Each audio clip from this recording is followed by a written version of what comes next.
Awesome.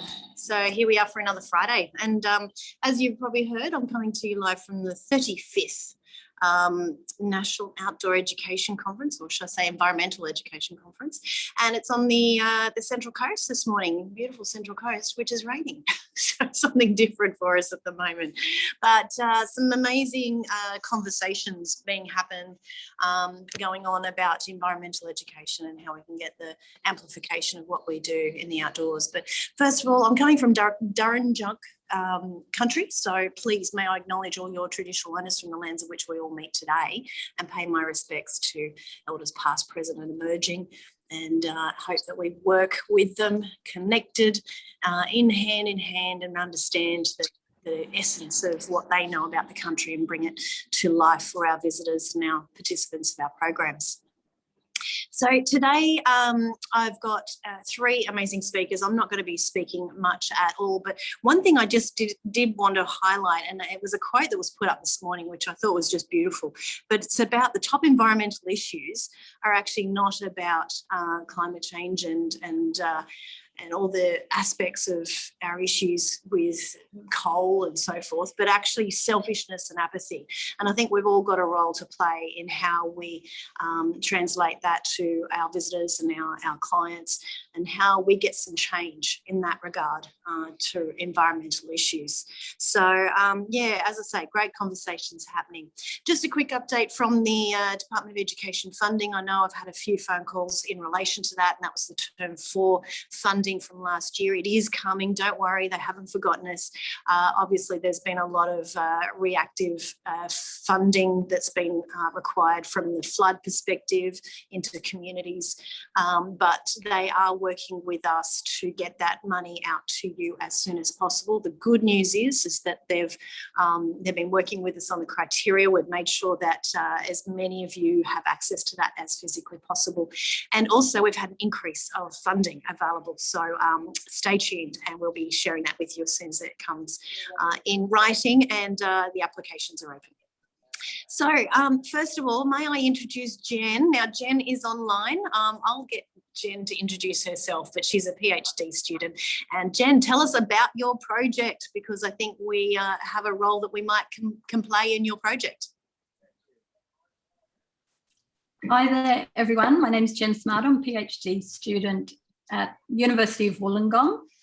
I've got a PowerPoint presentation. Can I put that up? Is that? You should be able to. And you don't have to, you won't be looking at my kitchen then? No worries.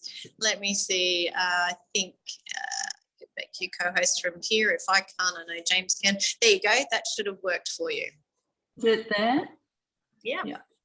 Beautiful. Is that big enough, or do I need to do something else? Just hit on, yeah, slide share there, and you should be able to, if you hit that little, I can't see it, slideshow, see the slideshow tab, and then you can start slideshow, and that might make it big for everyone.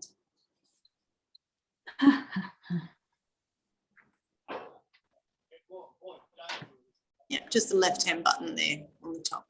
Start from play from start. Yep, that's it. Okay, great. Yeah, so I'm looking at biosecurity and recreation tourism in the Snowy Mountains region. So this includes the National Park, Kosciuszko National Park, as well as the areas to either side of the park. So the Snowy Valleys Shire Council and the Cooma Monaro Shire Council, or Snowy Monaro Shire Council it's called now. So what I'm looking at is biosecurity in terms of managing the negative impact of invasive microscopic algae or pathogens or plants and seeds, weeds, that sort of thing. And what we know so far is that there's strong evidence that points to the role of recreational users as unintentional carriers of invasive plant material on their clothing and equipment. And so biosecurity management refers to the actions to identify, search for, report, clean, brush down, or otherwise support activities that prevent the spread of the plant material. But determining what is unwanted or invasive depends on who, why, and for what purpose. Invasive one area, but not in another area. And plants can have both positive and negative attributes and values. And people respond to these in different, and to the plants or the landscape. So to address the this issue around biosecurity, I'm looking at it in terms of the socio-cultural factors. So the first thing is governance, and the Biosecurity Act says that recreational users have a responsibility and role to prevent the spread of material. And so one way that managers look at this is to provide information about the types of plants. So I'm most interested in plants, what plants can be spread. So, you know, in the sign, in the photo at the top there, you can see there's a cleaning station. So they provide that, and they provide information about how to look for seeds or identify different plants. The unintentional spread leads to changes in the environment. And this photo on the bottom is oxeye daisy. And this has now taken over that part of the landscape where once there were native plants growing there. Sorry, Jen, just a quick one. I'm on a phone, so it's very hard for me to see, but is everyone seeing that? Because I don't think we can see an image that you're talking about. I'm Oh, still okay. on the first slide, Laurie. Oh, really? Have you clicked on new slide? Okay. If you click on play from start, will that make it bigger? Yeah, that's what I did, play from start. Okay, have you got two screens? So, no, Yeah, we're I've only got one seeing you. screen. Oh, okay. All right. Or maybe just click down onto the slide you're talking about. You might be able to see what you're talking to. If you click on the slide. Oh.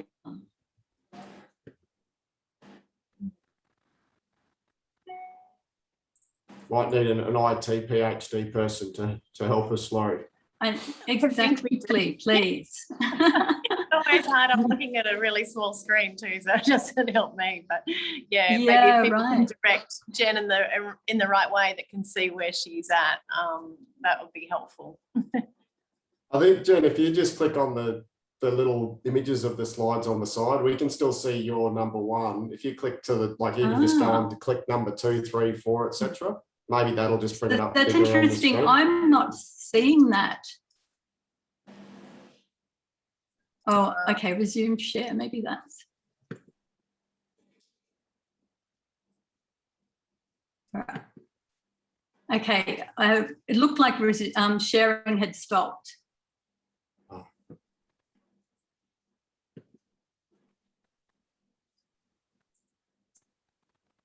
Well, maybe for the interest of time, Jen, just talk to it and then we can send them around to everyone after. There we go. We sure. That. That's great. Okay. So I had a long spiel and we'll probably run out of time. So I'll just go straight to what I'm looking at doing. So I'm going to compare and contrast the different biosecurity users and the different types of practices that they're doing in the Snowy Mountains region. So whether, you know, what they do to clean their equipment or gear, and whether they do or not, and at what stage they might do that. So whether people do it before they start their trip or at the end of their trip. And so for the first stage of my project is to have this survey in January, the end of January, and it's going to close on 31st of May. So I'm hoping that anyone there as part of your group would be able to complete the survey. It's an online survey. If you go to the website there, the https://recreation.study, that has information about the project, and it also links to the survey. It's a, and if you complete the survey, you had the chance to win one of 5 gift cards. This, the photo on the left is, I've got some ads in the local papers at the moment. So that's what that looks like. I've also been putting out postcards and flyers at different parts of the region. So like the backcountry huts, that kind of thing. And also talking to people who are out there riding, walking, fishing, boating, whatever they're doing. So I'm looking at people who are residents and visitors to the region. And yes, I wanted to get an idea about what activities they're doing and what, so what recreational activities they're doing, but also what biosecurity activities they do. And also what they think about biosecurity. So where the governance, the Biosecurity Act says that people should know about it, do people know about it? That kind of thing, wanting to get a picture of that. So this survey is broad-based. It's just at this stage, just getting a picture of what it all looks like. And then the second part of this research is going to be more in-depth interviews with people and going out with people in the field and seeing what they're doing. Brilliant. And just Jen, so you're wanting the general public as well as officers to reply? Yeah, so anybody who's ever been in doing any recreation activity in the region, so whether that's your staff or contractors or the guests that you have, but they need to be over 18 years of age, because that's one of the stipulations as part of the ethics for the project. Great. Okay, fabulous. Well, what did you catch that? Because it looks like my... Yep, absolutely. No, that's great, Jen. Thank you. And thanks, James, for putting that link in the chat as well. So if people have got a chance, definitely jump that into your browser and participate in that. Thank you so much for being here and good luck with the project. It sounds incredibly interesting. Hopefully you'll come back and give us a bit of an insight into the results. Yeah, I'd love to. Great. Thank you. Now, Dom, I don't want to put you on the spot there, but you've had some information recent in relation to a piece of equipment. Did you want to just quickly talk to that? And I can certainly send something out to the members today. Oh, I'm happy to, Laurie. Yeah, it was there's a letter that Workplace Health and Safety Queensland have sent to Outdoors Queensland in relation to an incident on a high ropes course. So it was a particular piece of equipment called a Zaza 2 chain tensioner.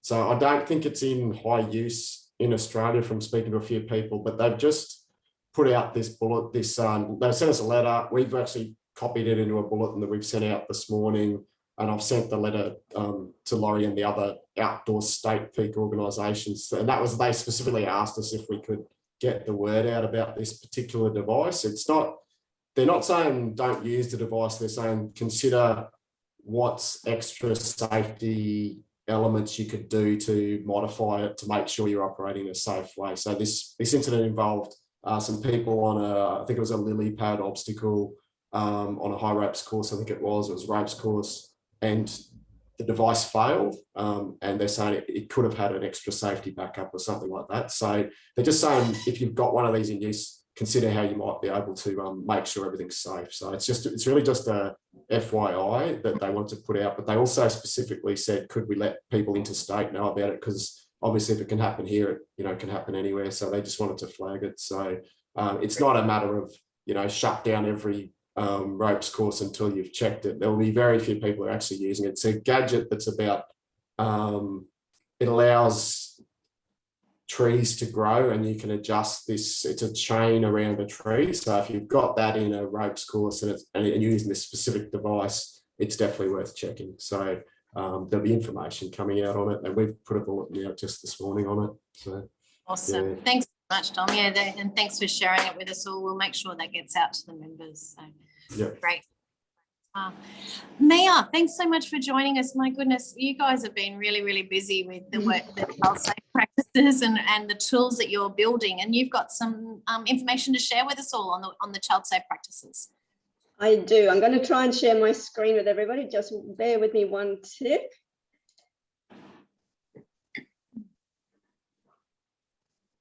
Is that coming through? Let's have a look.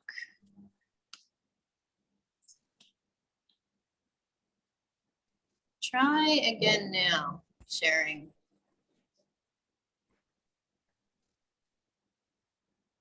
Unless everyone else can see it and I can't.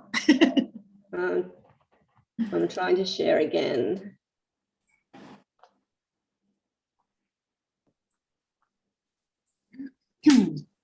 Any luck? No. No. I know James has your slides, so maybe if James can share. Yeah, that might be better. We don't usually use Zoom, and we often have some problems. Yeah, no problem. I think the government systems don't like Zoom for whatever No. reason. Yeah. So James, are you able to share Mia's slides? Yep, I'll just pull it Are up. you? Great, thanks, Don. Cool. And after Mia shared that with us, we're going to have an update from Take 3. And Juliet, thanks for joining. We'll get to you soon and get an update on Groundswell, which is your next stage of the pro stage now. Thanks, Dave. Have a good week. How are we going, James? Is that coming up? Am I the only one not seeing it? No, I'm not seeing it either. No. Okay. What is today? It's Technical Yeah, Friday. it is. A few technical drawings. There I we think go. it's coming now. Thank you. Okay, everyone, thanks for having me here today and giving me the opportunity to present. My presentation is just to provide a little bit more detail about the New South Wales Child Safe Scheme. The scheme is in place and it requires sport and recreation organisations that provide services to children to embed the 10 child safe standards. And I believe Laurie went through those standards with this group in February. So I'm not going to do that today. This is probably a little bit more information about the detail of the scheme and some of the requirements that you should probably start to know about now. So this first screen is just has the cover of what is a really great guide, which is the Guide to the Child Safe Standards. And I encourage you to have a look at that because it's pretty well your go-to place with all of the information about the standards. And it's really thoughtfully laid out for organisations that need to embed the standards. So if you're working with children in New South Wales, you need to know about the standards. And it goes through things like why is each standard important, talks to an organisation about what they should be doing. It has some reflective questions that organisations can ask of themselves. And we did that at the Office of Sport. And it was really useful to get a good understanding and to build awareness within the staff of each of the standards. And then it has some really, really critical information really about how do you actually apply that standard? How do you actually document that standard? And what are the indicators of success? And why that's important is that the Office of Children's Guardian could at any time ask a child safe organisation to demonstrate that they are embedding the child safe standards. They also have a really good media kit. So if you're just starting on this journey, jump onto that. Don't start to create your own resources. Use the posters, the media tiles, etc. They've got media tiles for each of the standards. So you don't need to create anything yourself. Definitely use what's there from the Children's Guardian. Thanks. Next slide.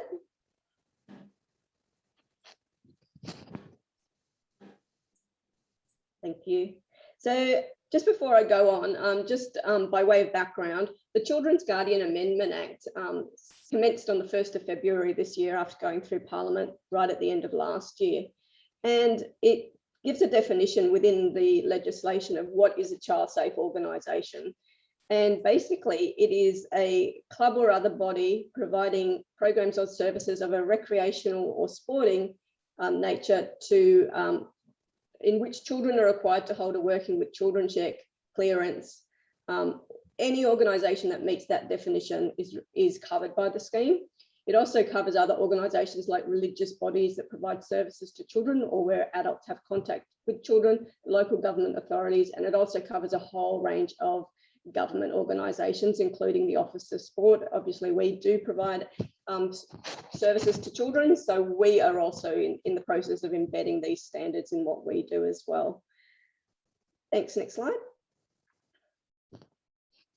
So this is directly from the legislation, and it's giving a bit of information about what they say is required by a child safe organisation.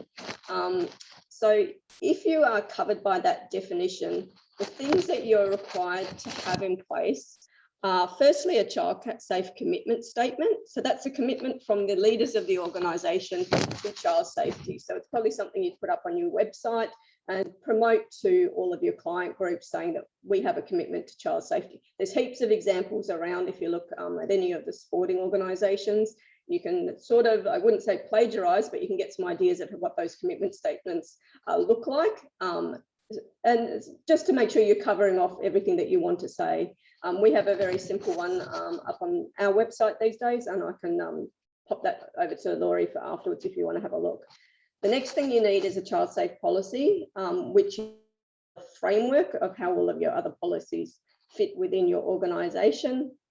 A really critical one is the code of conduct, and the legislation requires that code to extend to all employees, to the management of an organisation, to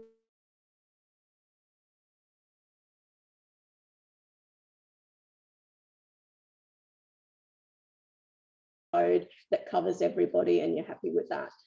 So it depends on your organisation and how you operate as what sort of code of conduct. We have two codes of conduct. We have our official government code of conduct, which is really huge. And then we also have child safe professional standards, which is really where we clarify for our frontline staff about what they are required to do, with very simple stations. I must do this, I won't do this, that type of information. Then you're also going to need a complaints management policy and procedure. Probably would think of that as not so much as your standard complaints thing, it's more about reporting child safe incidents. So a system in which if something happens with your organisation, there's a system of reporting, and that covers off to when you have to report as a mandatory reporter or to police, etc. Other key things to have are the human resources policy, which is about how you recruit your staff, you train your staff, and a risk management plan as well. Thanks, next slide. So you're probably asking, oh boy, I have to do all of this stuff, where do I get some help? That was certainly what we did when we heard what was required. So there are some really good resources now coming out of the Children's Guardian, and there's some that are already available, which are the guide to the code of conduct, the risk management plan. So that's actually in 2 different volumes. One's in a guide to how to make a child safe risk management plan. The other is sort of a cheat sheet of how do you actually develop your plan with a template. So that's quite handy. And then the other one that they've got out, which is really about standard 3, is about the empowerment and participation of children, and how do you actually empower children and ensure that they participate in all the decisions that affect them. So they're all already available up on the website. Then there's a suite of others that are in development, which is for the recruitment and staff management. And there's one on reporting and how to establish good reporting processes, and also child safe policies. And sitting behind or sitting alongside of all these is the Children's Guardian is rolling out a series of workshops and webinars that you can jump onto. So if you've seen the guide or you don't want to read the guide, the workshops and the webinars are really a way to go as well. So jump on and register for some of those. The risk one, because that was the most recent guide, that's currently available up on the Children's Guardian website. If you just go to resources and training pages, I think the links are later in to the Children's Guardian website. So the slides can come out after. Thanks, next slide. So the other, this is what we've been really working closely with the Children's Guardian. Obviously, we're very aware that our sector has a lot of volunteers, has a lot of people who are very time poor, and they're going to need some help to embed the standards. So we've been working with the Children's Guardian, firstly, to develop a series of online modules. And the first module is now available, and that module is for anybody in the sport and recreation sector. It's for parents, coaches, trainers, leaders, club administrators, and it's pretty well sort of a 101 of what is child safety and what is child safeguarding and what are the critical messages I should know, because I know I have an obligation to keep children safe. So it's for everybody. Please promote it far and wide.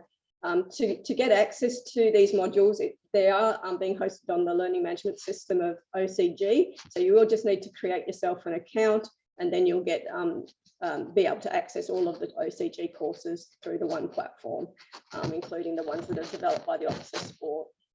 So that's the first one, and that's available right now. Then we've got another 4 modules that are in development. And again, they really reflect those things that are required in the standards. So we'll have a module on risk management, one on recruitment, one on reporting processes, and one on developing policies. So they're all in the pipeline and they're due to come out in the next couple of months.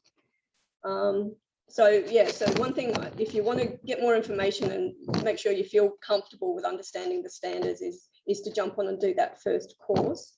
But I also want to reassure you guys that this year, the Office of Sport and the Children's Guardian is really working hand in hand, and Laurie's part of a sector engagement committee where we're trying to make sure that the resources and the help is there for the sector, getting information from the sector about what's needed.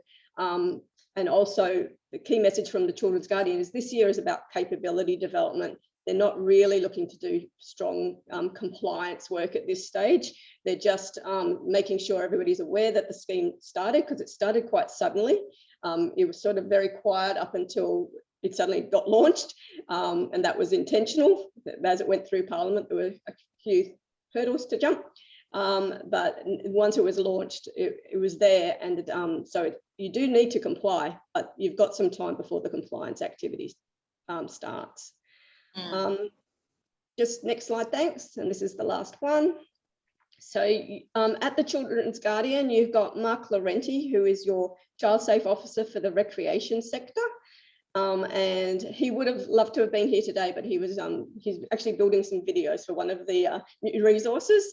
So his message to everybody was, please get in touch with me if you'd like any further assistance. He is available to work with individual organisations to do an assessment of where they are at with the standards, and also to develop webinars or present webinars or develop presentations for your organisations. And he's also looking to do a larger recreation group webinar at some stage down the track. And then my contact details are there also. And I guess my message is we're in the process of the Office of Sport under this new legislation has to develop a child safe action plan. So that's a really comprehensive 4-year plan about what we're going to do to assist sector organisations embed the standards. So that's where some of these resources we've been developing, etc., come in. So we've made a start on what we have to do.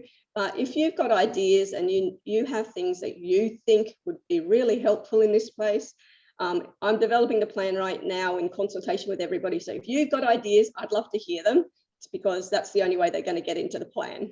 So if you have any, just give me an email or just send me a message, and I'd love to hear from you. So thanks, Laurie, for the opportunity to present, and I'm happy to take any questions. Awesome, Mia. Thank you so much. Has anyone got any questions for Mia? As Mia said, this year is about that capacity building, so don't be frightened that Mark's going to come down on you and start asking you to be compliant with everything. But look, I can't, and you met Mark in a previous session. He's been very open, as Mia said, in making sure that he's accessible for the industry to work with. And he can sit with you and make a dot point plan for your own organisation or assess where you're up to. But yeah, great option there, Mia. If people have got case studies or ideas that they've implemented, if they could reach out to you and share those, then only the industry will benefit as a whole. So great stuff, and well done on the videos. What I'm seeing so far, great stuff. And I think it just helps to really articulate where we're at and what we have to do, and make sure we all are child safe going forward. So thanks again for being here. Thanks, Laurie. It's a pleasure. No worries.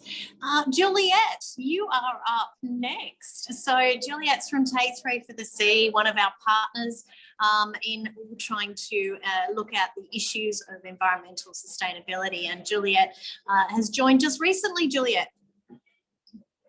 So I have, and Yama everyone.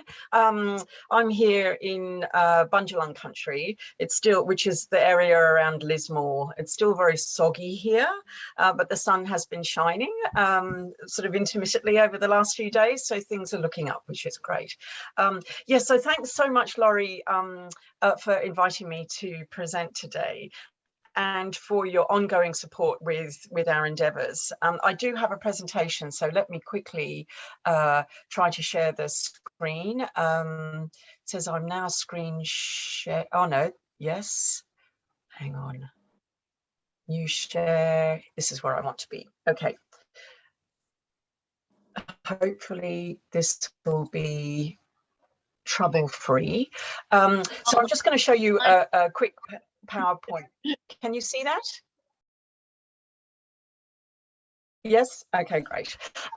So I'm just going to share this PowerPoint. In actual fact, that the first slide is a beautiful video that was sort of the result of a pilot project that took place last year, and Outdoors New South Wales and ACT were very much involved. Laurie was a great ambassador for us, and it sort of wraps up our project. But basically, last year, Take 3 for the Sea, with the help from the EPA, started the conversation about litter with tourism organisations in New South Wales. And as far as we were aware, this had not taken place before, and we really knew that there was a need to discuss visitor litter with the tourism operators and suppliers themselves.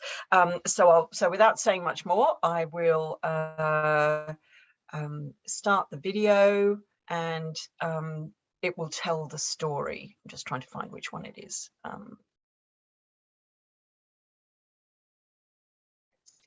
Bear with me just for a minute, please.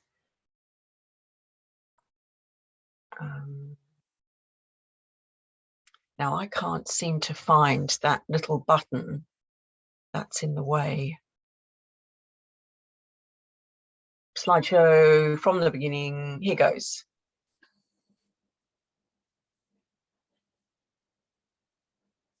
I hope. So it's just looking at, just bringing up a YouTube link now. And I hope that this is all going to go very smoothly. We're having technical difficulties today, aren't we? Here we go. Not that I'm not in my office even, to give you a hint. If you like, Juliet, I can share the link to the YouTube clip to the members in today's newsletter that goes out later if you like. Thank you. Are you hearing it now and seeing it? I'm not, but I am on a mobile device. Is anyone else? No, there is a trick with videos, like you've got to set it up in the microphone setting in actual Zoom. There's a bit where you've got to allow it to play through from your computer. Okay, let me stop this then.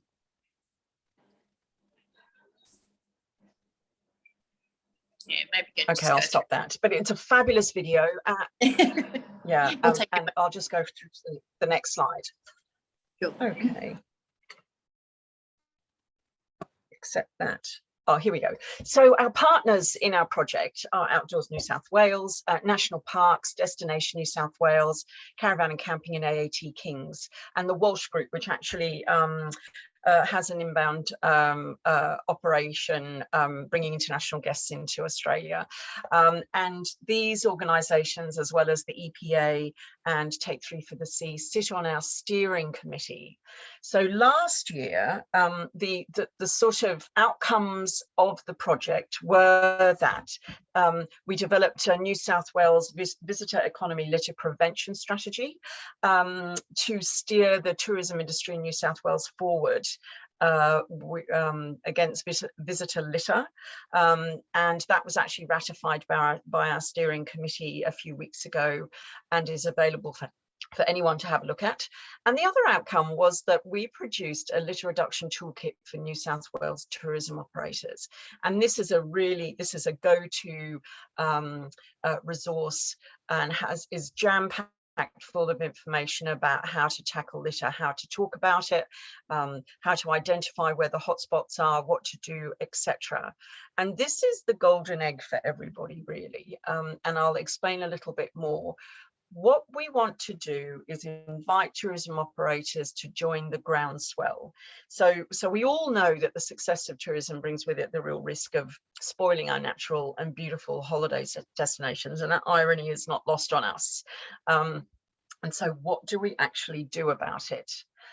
So we've created a program called Groundswell that empowers tourism businesses of all types to reduce and reverse the litter impacts that visitors knowingly or unknowingly leave behind in all sorts of locations around New South Wales. So between now and November, the Groundswell team will lead participating businesses on a litter reduction journey. In 3 quick and clear phases, we'll provide you with a very solid foundation from the New South Wales EPA's Own It Enact framework for you to be able to really understand existing litter hotspots specific to your business and your area, to be able to blend litter reduction solutions and source reduction best practices into your business operations moving forward, and also to see the impact that you can make, and you really will be amazed. And the video tells you some incredible stories, so I'd encourage you to go back and have a look at that. It'll also enable you to lead with confidence in your community and know that you're really making a difference and benefit from sustained litter-free success.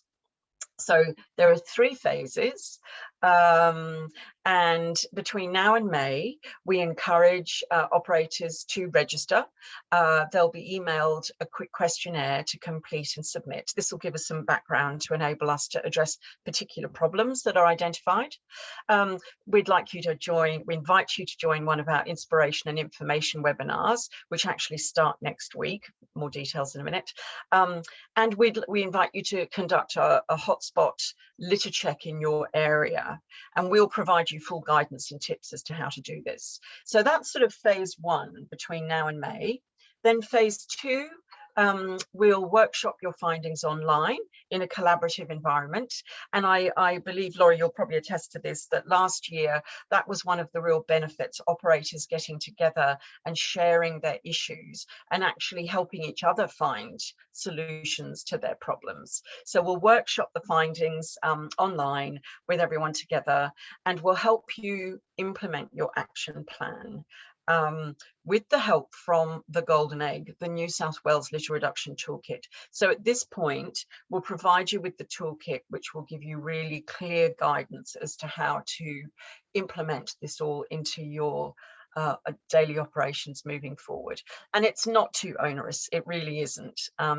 So we'd love you to monitor your changes and share your litter reduction initiatives online with social media. I mean, this is a really good story. So fabulous. You know, part of it is to empower other people and other organizations to also think about litter reduction as well. So the more exposure, the better. And then finally, the last phase is September to October, where we'll ask you please to conduct a final hotspot litter check, and it'd be interesting to see the differences. Then if you could please provide your data and outcomes, and we'll show you how to do this, back to us for inclusion in our project impact report. Then we'll be able to report back to the EPA about the results of the program, but also begin to establish a New South Wales tourism litter baseline, which has not been done before. So we're really going to set the standards for and the data sets for tourism litter in New South Wales. We'd then love you to celebrate and share your achievements in a success workshop online with all of us, and shout from the mountaintops as to your success and the impact that you yourself have made.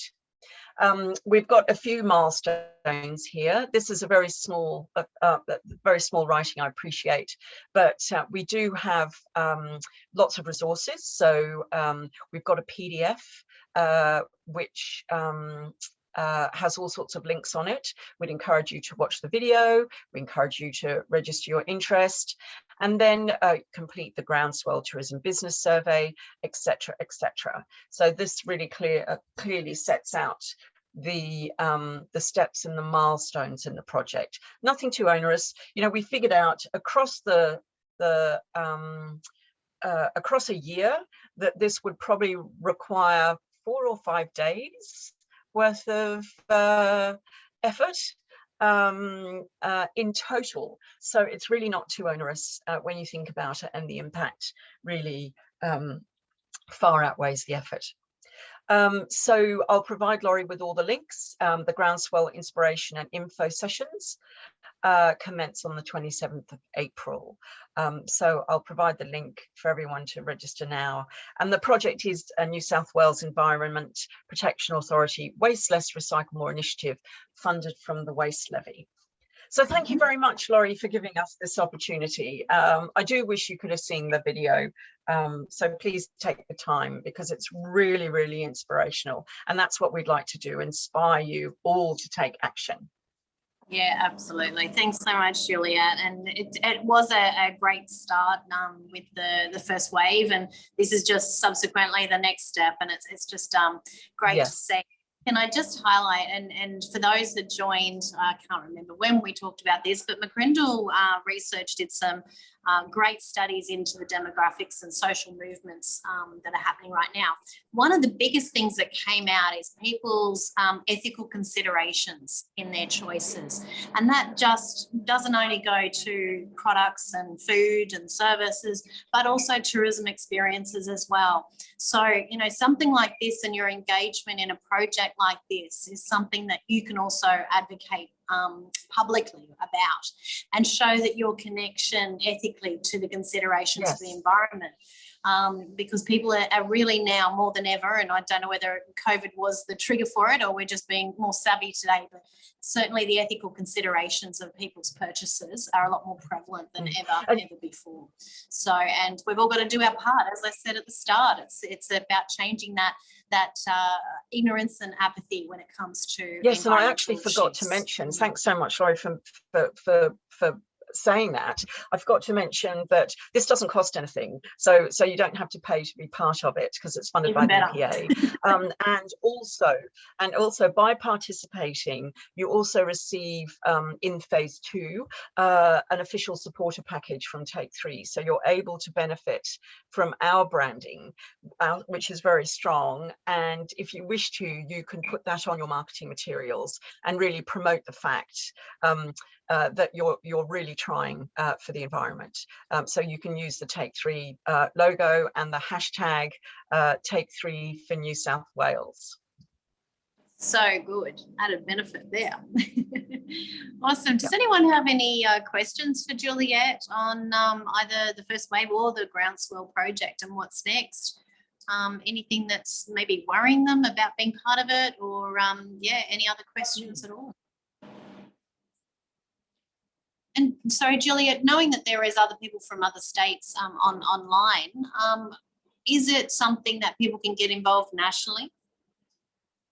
You know, there's nothing stopping anybody anywhere being part of this, and look, we would really welcome that. I think because this is funded by New South Wales EPA, the only thing that we have to keep in mind is that we can only work on the data. We can only provide New South Wales EPA with New South Wales data, but we would love anybody anywhere to get involved, and we are looking at rolling this out everywhere. So New South Wales is just our first step. Yes, so if you're outside of New South Wales, please jump on board and do it. Take part in the presentations and the workshops, etc. But your data just won't be included in the New South Wales data. But we will be keeping it and learning from it for other projects moving forward. Brilliant. And it will help you. And just It's a another, great initiative. Sorry, Laurie, if I can just interrupt. Yeah, I think it's a really great initiative, probably something that maybe Outdoors Queensland we could probably have a look at. I mean, obviously Queenslanders wouldn't do any littering, but I think when New South Wales people come up here on holidays, it'd be good if you didn't leave as much litter. So it's actually such a good benefit for us as well if you guys are all educated better. So yeah. always great having a bit of step up. Well, thank you for opening your border. Oh, man, I think I'm going to send Dom a wooden spoon so he can stir a bit more. Very good, very good. Very good, very good. And just another benefit as I think of it, speaking of all different states and territories, is the tourism awards are open at the moment right across the country. And one thing that I always get, the guys that I mentor through that process, they struggle with data on their impact when it comes to sustainability. This project will start providing some of that data that they can include in their submissions. Which is always the part that they let down in point scores as a judge. It's very hard to get that data. So Juliet, you're actually feeding them a bit of a lifeline in the tourism awards process. Ah, very good, very good. Awesome. Is there any other questions for Juliet or comment in relation to the project or other? No? Okay, great. Well, thank you again, Okay, thank Juliet, you very much.